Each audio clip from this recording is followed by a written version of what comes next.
Hop.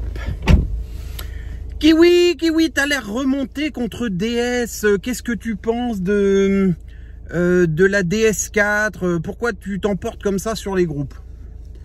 Vous avez vu dans ma dernière vidéo où on parle justement de DS automobile, la dernière, hein, je parle pas des 5, 6, 7 autres sur le même sujet, je vous parle vraiment de la dernière.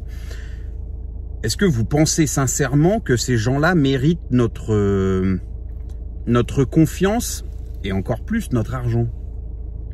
Bah non en fait. Non, c'est juste pas possible. Alors je vais vous faire plusieurs vidéos là dans les jours à venir pour vous prouver ce que j'avance et puis évidemment pour vous expliquer pourquoi je quitte DS Automobile. Voilà. Cette voiture vaut, je sais pas, pas dire de conneries, je crois 65. J'ai dû l'acheter entre 60 et 70 000 pour soutenir, hein, je dis bien, hein, le marché local, l'industrie française, tout ce qui s'ensuit. Vous voyez?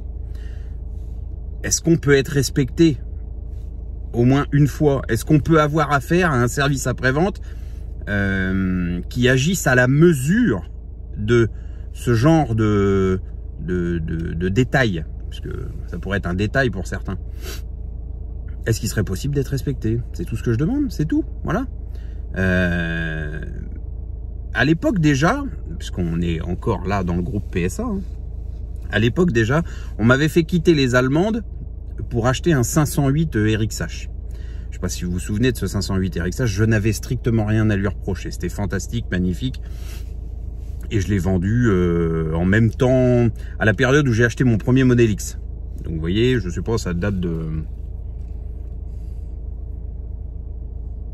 Pas vous dire de conneries, je pense que ça fait 4 ou 5 ans. Enfin, je sais pas, j'en sais rien, je m'en fous. Après, j'ai trouvé que DS est arrivé sur le marché, c'était fantastique. Et d'ailleurs, on peut dire les choses telles qu'elles sont.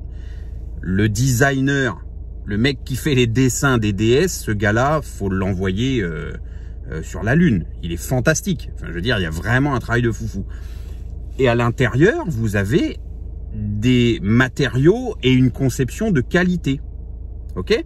Ça, c'est indéniable. Je n'ai jamais dit que ça n'était pas le cas. Ce que je dis, c'est que 1, le service commercial est bidon. 2, le service après-vente est plus que bidon. Et 3, quand il y a des problèmes techniques, il n'y a personne pour gérer. Donc là, on peut dire que c'est le service après-vente. On est d'accord? Voilà.